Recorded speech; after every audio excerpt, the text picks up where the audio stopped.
Hello, everybody, and welcome to episode 2 of what we are calling now High P at Home. I'm joined by my partner, Scott Touzinsky. Hey, Scott. What's up? And we are joined today by our high performance zone recruiting coordinator, Kevin Dunn. Hey, Kevin. Hey, guys. How's it going? Great. Thanks for joining us today. Thanks for having me on. I'm excited. This is going to be fun. So the other day, Scotty and I spent a fair amount of time talking about our own experience here and how we're dealing with staying at home, being away from all of our friends and coworkers, and most importantly, our players. So I wanted to see how you and your family are dealing with this, Kevin. Yeah, absolutely. I listened to you guys. You guys did a great job the first time. We're doing pretty good.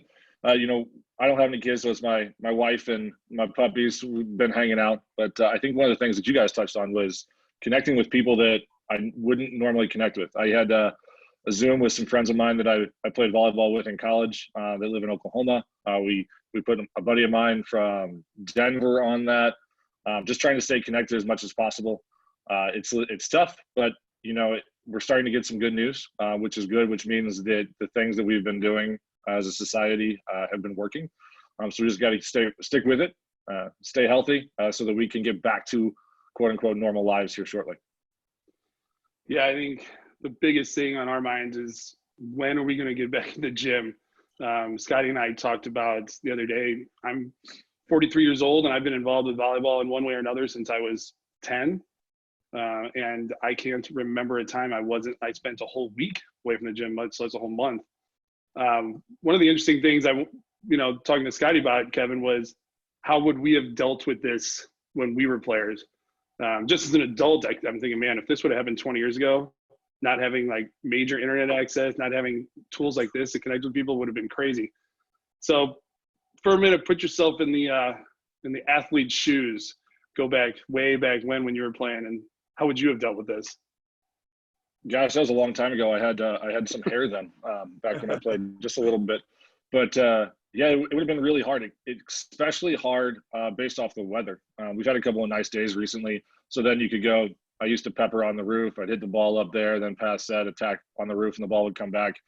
But I can't imagine, if we have a week of rain, how that is going to be trying to stay connected to the volleyball, just do something, spend energy so that you're tired at the end of the day. I was a setter, so I used to set during commercial breaks. Some of those ended up in breaking some things every now and again because I get a little aggressive with what I was doing around the house. My mom wouldn't be too happy about it, but trying to stay as active as possible. I did a lot of jump rope and practice blocking footwork a lot because I was a little bit taller of a setter, wasn't quite as fleet of foot, so I had to figure out a way to make myself have some value. So I did a lot of blocking footwork, tried to do that kind of stuff when I was away from the gym in the summers in college, or when we weren't playing club volleyball. But it's way easier now. I wish if we would have had something like this with all the video of volleyball and high level volleyball. And I know you guys touched on that in the last one, being able to watch high level girls and guys volleyball and watching the things that they do. One, it's just really impressive and fun to watch the things that they can do physically, how good they are. You got a guy ripping a 60, 70 mile an hour jump serve, and guy putting his platform out and the ball's money right on the setter's head. Watching that is really impressive. So I think that if there's anybody out there that's super frustrated with not being able to touch a ball, watching film of really great matches, guys or girls, is really impressive. You look at the girls' side, watching any video of Stanford with Catherine Plummer playing is incredible. I mean, she goes up and basically when she decides to get a kill, she gets one. Watching Morgan Hens, their libero from Stanford play, or watching some videos of some of the great setters, being able to find middles in certain situations, setting the ball, being deceptive, those kind of things are things that I think are really cool. And I've been trying to do a lot of just watching for entertainment and to learn during this time. Hey, Kevin, can I touch on one thing really quick that you said at the beginning and go back to you reconnecting with some of your old teammates? I think that's really cool. And we've all played on so many teams. We've all been a part of so many teams, coaching-wise, playing-wise. I mean, obviously I said it's a long time ago that you played with these guys, but I mean, what was the first thing you guys talked about? Was it volleyball, or was it how the family's doing, or what was that? We actually didn't talk about volleyball at all. It was all about families, how they were doing, what the social distancing rules and norms were, and were they able to go out to grocery stores and things? Were they not? Oklahoma, they don't really have as many restrictions as we do. Denver has a little bit more, but kind of talking about the families, seeing their kids, talking about what they're doing, how their jobs, they can do that. When I touched base with them, we didn't talk about volleyball at all. Maybe a little bit towards the end, we reminisced about the glory days, when we were all athletic and could jump a little bit, but those times are pretty far long ago. So we spent most of the time just talking about each other, making sure everybody was doing good, and trying to be supportive to each other and give some smiles, have a lot of laughs while we were on the chat. It's pretty cool. So I think we'll get to our main topic of the day, which is going to be recruiting. Mentioned in the intro that Kevin is our high performance recruiting coordinator. He spent a lot of years literally bouncing around the country, coaching at different places. He primarily focuses on the girls side for us. And Scotty, when his playing career was over, went and coached at Long Beach State and had a good run there. So this is a tough time, and both for the players, families, the college coaches, everybody's. Would have been a very busy recruiting time of the year. Scotty, I want to start with you. Kind of talk about. Want to talk about what a normal recruiting cycle would have looked like right now. What would you have been doing? Obviously, right now you would have been in season with the men. But what was a normal recruiting day like on the boys' side? Yeah, like you said, right now we would still be in our season. Actually, it would be right in the prime time of conference championships right now. And as the seasons would kind of die down a little bit, you'd be back on the horn right away. But, right now, as matches are going on, you'd be seeing and just keeping in touch with a majority of the guys that are on your list of potential student athletes. And then once the season got over with, we were right back into the gym, recruiting into some of the biggest tournaments of the year of West Coast Classic, and then getting into JOs. I mean, just really trying to finalize, what would be right now the 2021 classes moving in next year. And so that'd be huge. So, we like to say as a club that we don't treat the boys program, generally the girls program, that we teach things and work with the athletes the same. But from a recruiting standpoint, if you're at a high major Division I women's program, it's a lot different than if you're at a high major Division I men's program. Where would your focus be right now? Would you be focusing just on this coming, would you be focusing on rising seniors, rising juniors? What was your focus? Yeah, they would really try to be getting the last couple of guys of the senior class, of any potential, fits that you might need. Just like you said, the differences are so big. The majority of our rosters are made up of walk-ons because of just a few scholarship opportunities that we have at 4.5. And so we'd be trying to get a couple of pieces here and there. But we really be focusing on the junior class is what the majority of the people that we're looking at. We're starting to dabble, or they're starting to dabble in some sophomores right now. But, I mean, the junior class is the biggest class right now, what they're really trying to focus in on, trying to get pieces in place. Of course, the bigger recruits that they're trying to build their programs around are going to be huge right now. But those kids who come in and make up, your middle to bottom half of the rosters are huge in men's college volleyball because of the fact that those are the guys that are going to be kind of your nucleus all the way through. They're going to be pushing those, top 3 or 4 guys inside of your team every single day in the gym. You're only as good as obviously the players that are on the other side of the net from your starters. And so you got to get good quality guys that are like, the 6 through the 15 mark to be pushing everybody and really pushing for a starting job every day. I think Scotty touched on a huge difference between men's and women's game. It's just the number of scholarships. And even within each division, there's a difference. Kevin has experience at every level of women's college coaching except for JUCO. That's correct. NAI Division I, II, and III of the NCAA. Crazy. So, there's a little different perspective there. Let's go through a couple of different scenarios, Kev. So I was talking about basically on the men's side, they're finishing up this coming year's recruiting class and then focusing on the rising seniors. Let's just go back to your days at Alabama. What would you guys have been focusing on? Yeah, our seniors would have already been signed probably in November. If there were any injuries or anything like that, then maybe we'd be focused on finding a spot in that class. Most likely the 2021 class would be committed or just finishing up. This would be the biggest recruiting time. Like right now today, I would be if this was normal, I would be on my way to Philadelphia for NEQ. But we would be going to tournaments, things like that. Most of the 2021 class would be done. And then our focus would be on the 2022 class and the 2023 class, evaluating, creating lists, getting lists of people to come to our camp, potential visits. June 15th after sophomore year is now the first date of all contacts. So we would want to make sure that we had our list in line of highest priority of kids on June 15th that we would contact in that 2022 class to get them to camp, get them ready for visits in the fall.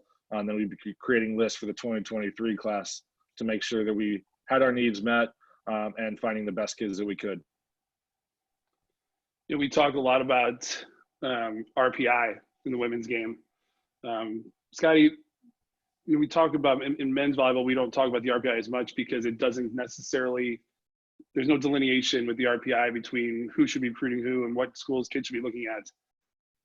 When you guys were making lists, because you guys, you talk about the difficulties in creating a competitive roster, 4.5 scholarships, if you're fully funded, which not all Division 1/2 schools are fully funded. What were the biggest challenges when you were making your list? Were you looking across the country? Were there certain areas? There certain clubs? Were there geographic restrictions on what you were doing? How did you guys come up with that list? Yeah, so majority of the list really came from right in Southern California for us. With the men's game, it's so unique with the few schools that are there. We have pretty much the pick right in our backyard, especially where I was at Long Beach State. We're right in the middle of Southern California. So, we would be every single week in the fall, going to the ASC or Momentous, the two biggest facilities, and really just making lists off those kids in the fall every single day. We're really trying to finalize who's our top 10 kids in the class right there, and then just seeing a little bit here and there on the way down. But for us, we go across the whole entire United States, but those are more picks from the youth national team and the junior national team, who we obviously assess throughout the summer times.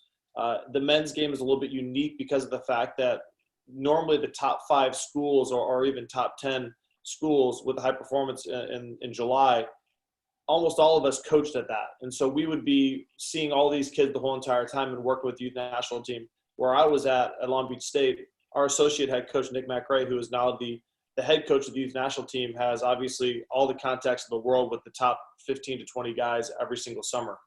So we would have those kids on our list as normally the top kids. But, we would pretty much stay right within the Southern California area for us because of the fact that, in-state tuition was a big thing for us. Obviously, a lot of those kids want to stay home, and majority of those kids are, the top 20 to 30 kids out of 50 in the United States. Obviously, you're getting here into St. Louis. We have a ton of great talent here. Getting into Chicago is probably the 2 other biggest places. But when we start from California moving in this direction, we have to start competing against, of course, Ohio State and Ball State and, Purdue, Fort Wayne, Lindenwood right here in our backyard. And so it's tougher for us. And then those are out-of-state tuitions as well, which cost us more on our scholarships as well. So it's a little bit tougher. But our lists are completed already in the fall before we even get into our season for the most part.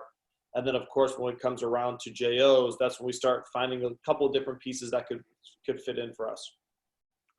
I think moving into the next topic, it's probably there's not a huge difference between what we would say for the boys and the girls. Maybe like we brought up, maybe the timing of what year you are in school and how aggressive you want to be with that communication. But Kev, the NCAA rulebook is extensive to say the least. I was lucky enough to pass the recruiting test many times, but they've had to adjust what on the fly what their rules are based, with COVID-19. We're currently in a dead period, which is different. Talk about if you could just give the families and the kids listening at home, watching at home, an idea of what a dead period actually means. So a dead period relates to on and off campus recruiting. So that means face-to-face evaluations, bringing athletes on to a visit, an unofficial or official visit. Basically, they put the dead period in to restrict travel. They don't want families coming to campuses. They don't want coaches going to different places and watching recruits, even if their town allows them to be playing in the gym. They wanted to make sure that all just stopped, to kind of just wait this out to work out with the social distancing and flatten the curve. It doesn't have any effect over contacts. So if you were allowed to contact a coach, or a coach is allowed to contact you by normal rules, meaning anytime after June 15th, after your sophomore year, going into your junior year, all those contacts are still available. The term dead period makes people think that you can't do anything. And that's just not the case. Any sort of contact for those athletes, email, text messaging, Zoom chats, however you want to contact, faxes, for those of us that are older, any sort of contact like that is legal. It's just in-person evaluation or in-person visit, things like that. That is what is dead. So really what that means is that coaches are using video to create lists now, instead of being at a tournament and making in-person evaluations of kids. Leave it to the NCAA to scare everybody with the word dead period. When in all actuality, quiet period is a stricter time, right?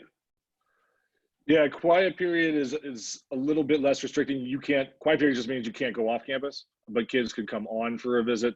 So the dead period is a little bit more restrictive. Contacts are still the same there, but quiet period would allow you to come on for a visit. Coaches just can't go off campus.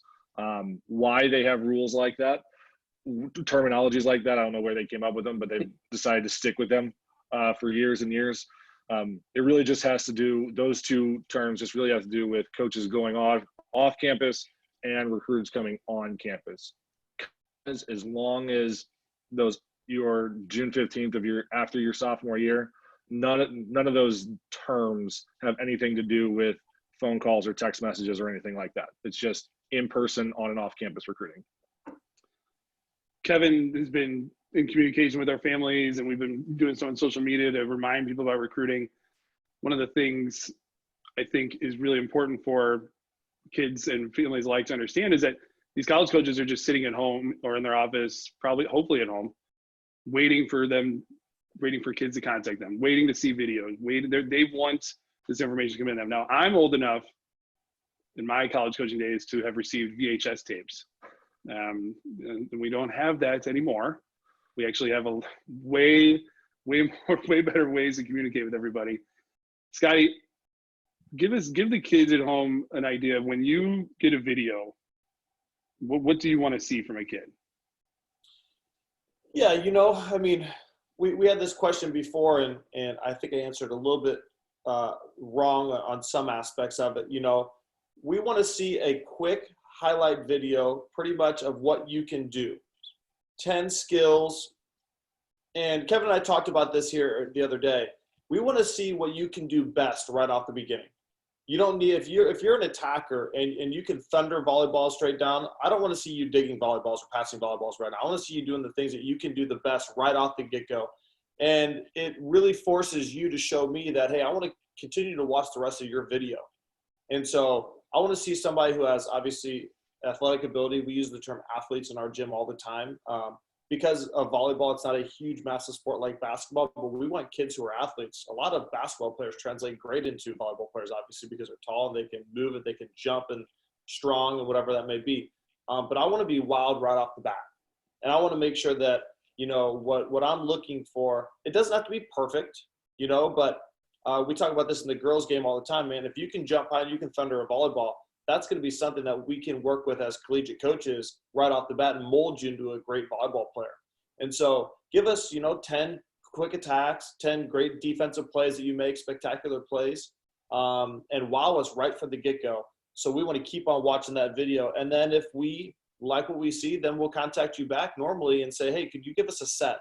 that we can watch all the way through. Want to see you make a mistake. Want to see you come back from that mistake. Do you continue to make the same mistake over and over and over? Well, that just tells us as a coach is that you're not learning from your mistakes right off the bat. So it's okay to make mistakes too. Trust me, it doesn't have to be perfect, because we all know that we're not perfect as volleyball players. And it's good to show coaches that you are vulnerable and you can make a mistake, but how do you come back from that mistake? That's huge. I want to get Kevin's perspective on that as well. Just a quick story. 2 years ago, in our club, we had a girl named Lily Cooper, about 6'5" or so. She's playing at Duke right now. And when she was 15, 16, by no means was she a finished product at all. And we just said, hey, Lily, jump up and grab that rim. And we took a video and said, now that should be the beginning of your video. Yeah. Show coaches your athleticism. Kevin, give us your perspective on what you wanted to see when you turn that video on. What's the first thing you want to see? I think Scotty hit the nail on the head. You need to think of it as a movie trailer.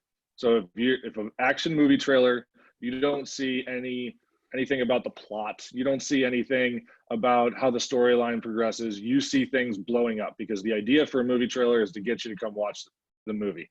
That's what your highlight video is. Your highlight video is a movie trailer trying to get that coach to come watch you play live. It's a little bit different now, a lot of bit different now with the dead period and people not being able to go out recruiting. But in normal times, you want to send a highlight video and you want that coach to come watch you play live. Very few coaches make decisions off scholarship or positions on their team based off of video. They want to see it live and in person. They want to see, like Scotty was talking about, a highlight video you're going to be perfect in. They want to see how you're recovering from things, how you play consistently. They want to see all of that.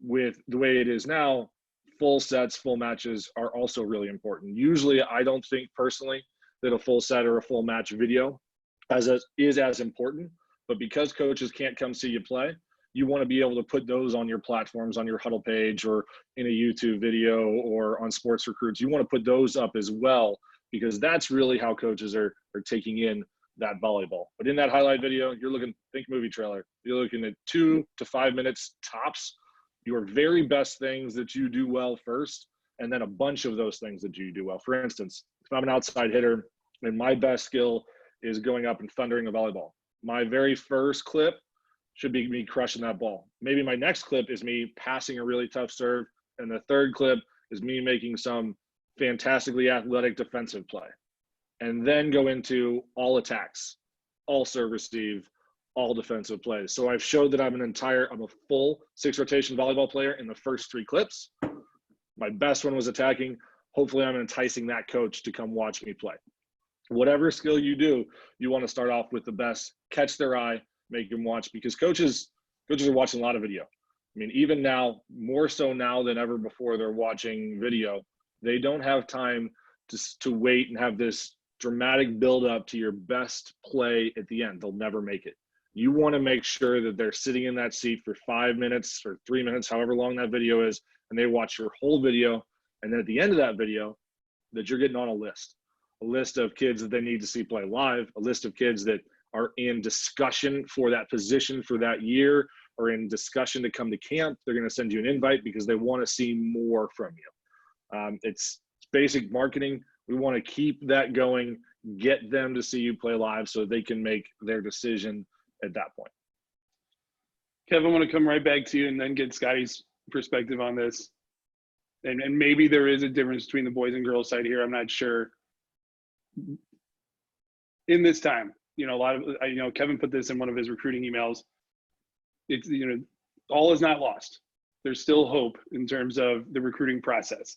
It's going to be harder, but it's challenging on both sides for the players and the coaches.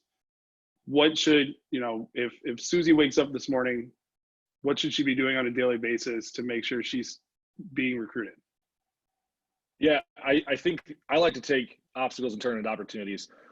Right now is the only time in the history of our sport that I can remember where every single coach is sitting in front of their computer every single day. If 16 Royal, the team that I coach, if we were going to a qualifier, we'd be at NEQ. There's no guarantee that Susie's top school would even be at that tournament. We would have to try to get them there. We'd have to talk about it. Maybe they're there. Maybe they don't make it to the court. Maybe your coach doesn't have you in the game when that person comes by the court. There's lots of things that are out of your control. Right now, everything's in your control. You can get your video in front of them by emailing them, by creating highlight videos. You can do that now. So it's a great opportunity because we have a captive audience. Anytime you have a captive audience, you know that you can put your best foot forward on your terms. You know, if you're playing at a tournament, a qualifier, or even a practice, if you know, just rolled your ankle the day before and that coach comes out, they don't get to see you. Now you don't have to worry about that. I tell everybody right now, because there isn't a whole lot of structured time for us to do, we have to structure our own time. So we need to create a schedule of when we're going to work on recruiting. Usually in a normal period, I would say 2 to 3 hours a week tops. What I'm telling people now is at least an hour a day. Take an hour a day to be researching schools, figuring out what schools have your major, what schools are competitive in that major. I deal with a lot of athletes who want to go pre-med. So how are those people translating from the biochem department into med schools? What location do you want? Do you want it to be warm? Do you want to be close to home? Do you want to be on the coast? Do you want to go to a beach? Do you want a big school or a small school? Even within the divisions, you look at the size of schools, it's way different. You have a Minnesota that's got around 50,000 people. They're a Division I school. And then you have some private schools like a Notre Dame that are going to be 7,000, 8,000, 9,000 people. You don't see that on the outside looking in. You just see their football teams, their basketball teams playing each other. But size difference, class size, campus size, it's totally different. So you want to research those pieces. You also want to be making contact with schools. Generally speaking, every 7 to 10 days, a coach should be getting something from you that's in one of your top 10, top 5, something that you're really interested in. If you are a little bit younger, that timeline doesn't have to be as often. The older you get, the more often it should be, because those coaches want to know that you're really interested and not just kind of throwing things out there. If you're really interested in the school, contact them a lot. Through that time period, the researching, creating lists, creating highlight videos, all of those things are part of that hour. I tell people that right now, especially, coaches want to get to know the athlete, especially if they can't talk to them. So if you're a sophomore or a freshman, you have to find ways to get your personality through, because they can't really see you on the court. They can't see you interacting at tournaments or things like that. So any sort of weird TikTok videos that you're doing with your friends that are, you know, G-rated, you want to be able to show that, to show your personality a little bit. I know that I've seen some clubs do the full house, where, you know, the full house music's in the background, then all of a sudden they say hi, things like that, to give it a little bit of personality. You can send to coaches too, workouts that you're doing on your own. Scotty talked about in the last one about peppering against the wall, things like that. You can just show them a little clip. Hey coach, you know, right now we can't get into the gym, but I'm still trying to stay connected to the ball. This is what I like to do. Or coach, I'm really into art. You know, now I really get time to draw. Here are some pictures of my drawings that I've been doing, to kind of show what type of person you are, because there's no other way for them to do that right now. With that, you have to be very careful about what you're posting on social media.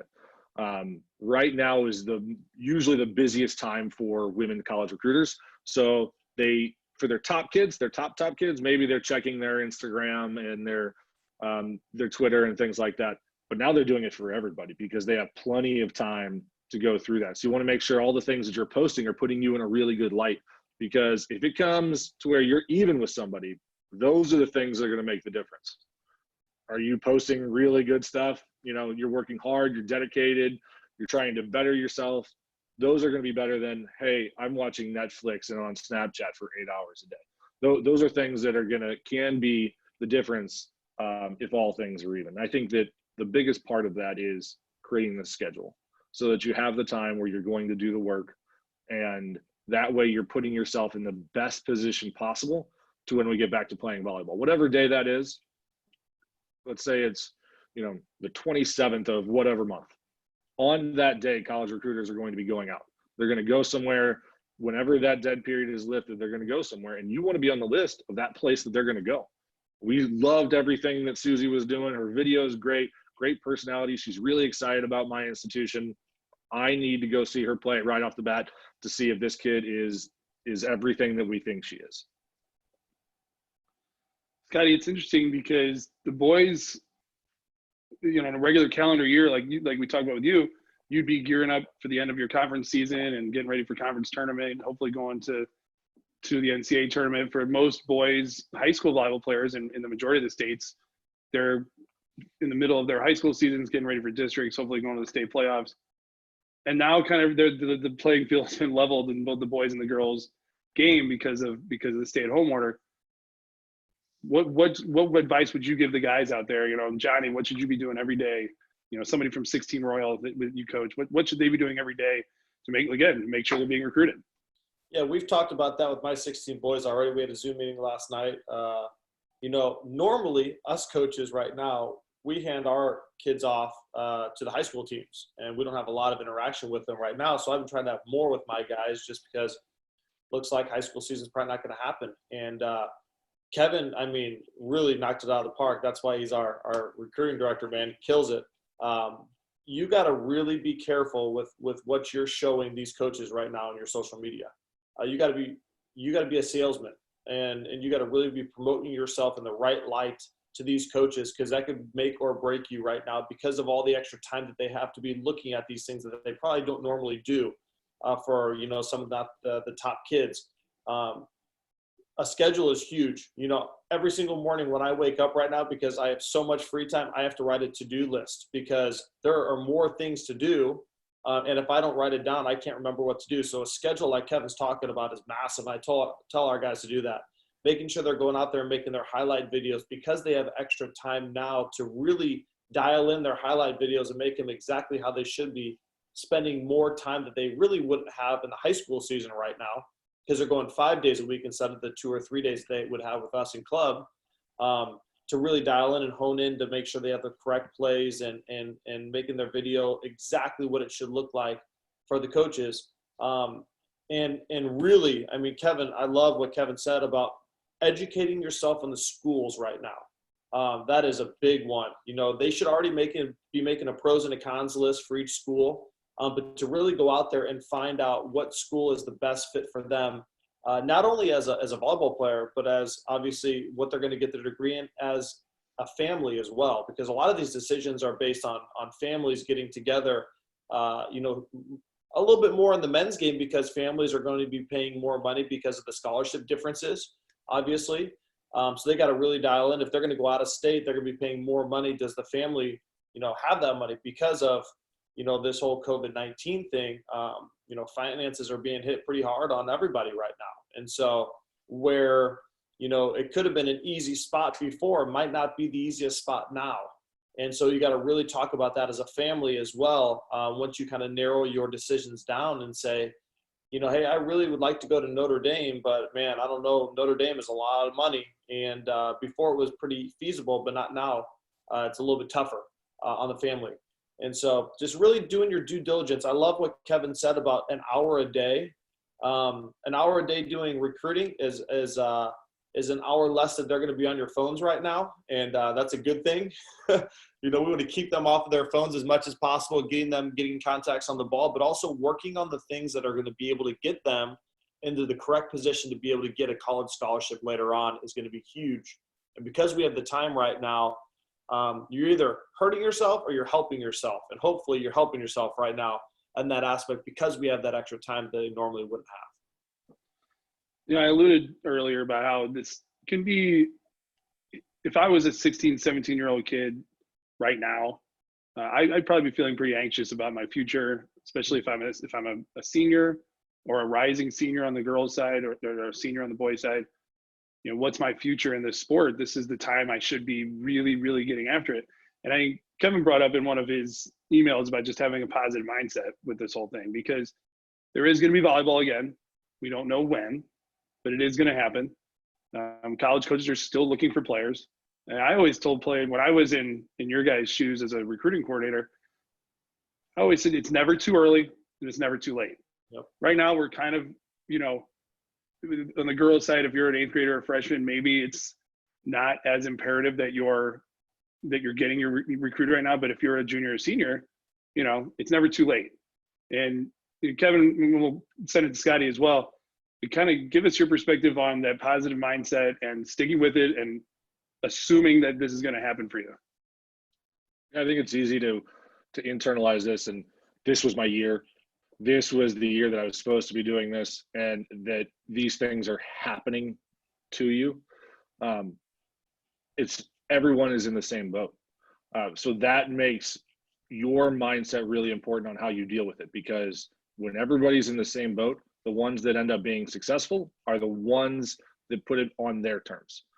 Mm-hmm. Yes, we can't be in the gym, they can't recruit, but what can I do? I can be researching schools, I can be calling schools, I can be creating those highlight videos. These are the things that I can do to put me in the best light. That right now is the same thing as you playing great at a qualifier. You have to be able to control what you can control. Right now, there's certain things that we are in totally control of. Cary's talking about a positive mindset. Create right now the stay-at-home order and the issues that we're having are all things that are way out of all of our controls, especially an athlete, way out of your control. So don't even think about it. You think about what you can control. You can control your attitude every time that you get up and how you want to get better that day at whatever that is. Cooking, learning how to cut the grass, learning how to do your laundry, anything like that. You can get better knowledge you can learn in school. You got to put a little bit more into it because the teachers aren't going to be all over you all day, but put a little bit more into it. All of those things are going to give you the opportunity to be better on the way out. You have this time. Everybody is in this together. We're all under the same circumstances. So what you put into it and how you go about it is how it's going to reflect. I forget who said it. It was a coach. Life is 10% what happens to you and 90% how you respond to it. So how we respond to this with our actions and our attitudes is going to be where we are at the end. If we're on our phones, like Sky is talking about, on Snapchat for 8 hours, or just watching videos, or just, crushing Netflix, we're not improving ourselves, and we're not going to be in a much better space when we get out of this. If you are trying to better yourself and you're trying to help in this conversation about recruiting, if you're trying to put your best foot forward, you are going to be in a way better spot at the end than you were at the beginning, because we have plenty of time now. I mean, in a normal recruiting season for the girls, you would have practices, qualifiers, travel, still have tests and everything, still have your social life, all of those things. It doesn't leave a whole lot of time for you to put the necessary research and effort into recruiting. You want to be putting in that work because the goal is to find a place where you're happy and successful, whatever that is. It doesn't matter what school. If you want to play volleyball in college, finding that place. The more work you put into that, the better your experience is going to be. So I think that when you look at it that way, it's a really great opportunity to do that research. Almost all of these campuses have virtual tours. You can go on now. Every one of those has perfectly manicured plants. Everyone is, the nicest possible that's in there. They're all super friendly. So it's a little bit different than it would be in real life, but you get a sense of what that campus is like. And I mean, you could get frustrated, man, I really wanted to go visit the school. Now I can't. Well, what ways can you? Look at how their test scores match up of who they take in. Look at where their graduates go to school for graduate school afterwards. Look at where their national rankings are in those things. Maybe you wouldn't have time to do that, but now you do. You can put yourself in a much better spot, be more educated about those volleyball programs, about those institutions, and you can come out with a better idea of what you want than maybe you would be able to do in a normal time, because you'd just be so busy with qualifier season, practice, and all of those other things going on. Scotty, I'm going to let you tie a bow on this. Give us your perspective. You're one of the most positive people I've ever met, unless we're talking about a certain team serve receive or center middle connection. But give us your perspective on what we're going through, what our mindset should be, and let's get through this in a positive way. Yeah, I think the ball is literally in every single one of your guys' hands right now. You need to be able to take the initiative and wake up every morning and make the choice that I am going to get better today. I'm going to do everything in my power to be able to get myself in front of the eyes of all these collegiate coaches. Because Kevin alluded to this already. They all want information from you right now. This right now is probably helping the middle of the pack student athletes that might not always get seen by a lot of these coaches. but they're going to be seeing a lot more right now, because if you can put send out your videos, get in front of their screen some way, somehow, talk to them, and then really sell yourself as a student athlete of why you should be the best person for them to take for their university. It is a big time. It's so important, and I talked to my guys last night on our Zoom call, is that we cannot sulk right now and say this is happening to us. We got to be positive every single day you wake up and say, man, I'm still alive today. I can make a difference right today on what I can control. Really it's up to you of putting the work in, making sure that you make your video exactly the way that you want it to be, that's going to look the best to all these coaches, and make sure that it's the right thing and right place for you to go to, really, in whatever university it is. It's being positive is a tough thing sometimes, and I've got my bad days too, Cary, I'll tell you that. Maybe I just put a good face on sometimes, but you can't sulk in this time right now, because everybody's in it together. And it's really important for us to all stay positive and have good attitudes about this, because you got a lot more time than you normally do to be able to do things. Don't just get out there on a beautiful day and try to get a tan. Let's get something and be proactive and try to get better. And ultimately, at the very end of the day, you are asking collegiate coaches to give you hundreds of thousands of dollars in scholarship money. And if you're not a salesman, and if you think that's going to just be given to you, I always said this when I was a recruiting coordinator, that we are trying to give you money, but we expect something back at the same time. And so if I give you a call and I'm talking to you, and the only thing that you can say is, that's good. I had a good time today. Well, you're not really selling yourself to those coaches. Try to be interactive with them. I love what Kevin brought up before of, hey, if you're really good at art, and you're drawing up a picture, send it to them. Show them that you're doing that. That's something different than most coaches see, and that's something about your personality, about what you like to do. Great little story. One of the kids at our school at Long Beach State, one of the most amazing drawers I've ever seen in my life. Once I started to really get to know him and at our school about the 6th or 7th month mark, when he was a freshman, all of a sudden he brought in a picture for me, and it was this unbelievable drawing. And I was like, oh, where'd you get that? And he's like, I drew it. I was like, you got to be kidding me. Like, that is phenomenal. And he gave it to me, and I put it up on my wall, and that was kind of the thing that we always talked and interacted about. But it's really important for them to get to know you as people, because you're going to be a student athlete at that university. It's going to be really important for them to get the most out of you when you're on their campus, is to be able to relate to some things that are outside of volleyball and the academic world. And for them to start learning those things now about you before you would even get to a school is going to be big, to really put a different light on things and have good conversations, because those conversations are a little bit tough when they're just volleyball and academic driven. You guys can talk about things that you guys, and maybe you even share a common interest together that you would have never known before. That's something that easily sparks the conversation between you two with the coach. Good stuff, guys. I appreciate both of you joining me today to talk a little recruiting. I want everybody to really, really focus on staying safe and healthy. We'll have a couple more episodes next week. We'll keep diving into some of these deep dive volleyball topics and maybe talk about some other stuff as well. Kevin, thanks for joining us today. Cary, thanks for the opportunity. Appreciate it, man. Absolutely. Scotty, appreciate everything you do. Thanks, guys. Bye, everybody. Love you guys. Later.